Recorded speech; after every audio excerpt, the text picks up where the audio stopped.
I sat in the choir of Gloucester Cathedral.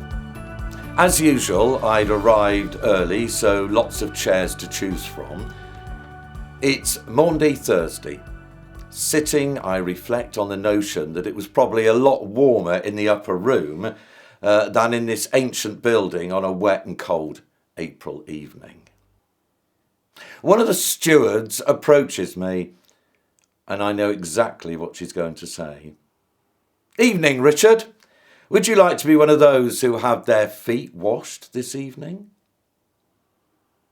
I'm asked most years, but once again, I say yes, reluctantly moving to the front row to wait for bowl, water and towel to appear. Washing and drying our own feet is one thing, but washing someone else's or having your own washed by a stranger is something entirely different. The Dean of Gloucester washes my feet, dries them and moves on. I exclaim a quiet, nervous thank you and then watch as others have the same done to them, mostly with a slight air of embarrassment. And during supper, Jesus, knowing that the Father had given all things into his hands and that he'd come from God and would be going to God, got up from the table. He took off his outer robe and tied a towel around himself.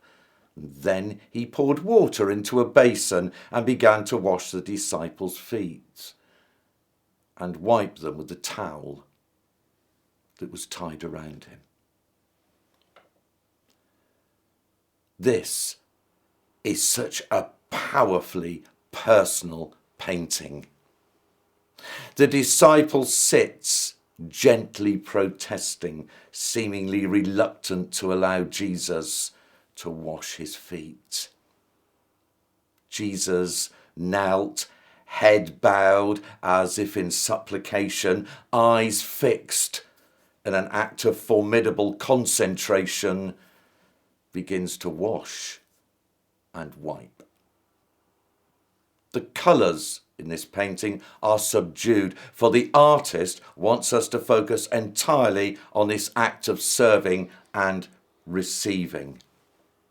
The dress is simple and workmanlike, two figures who could be from any age and any country. However, this simple, everyday act of washing a guest's feet before offering hospitality becomes, through the words and actions of Jesus, a moment pregnant with significance. Soon comes betrayal in the garden, mock trial, violent walk to Calvary, an act of serving that began with water and towel ends on a cross.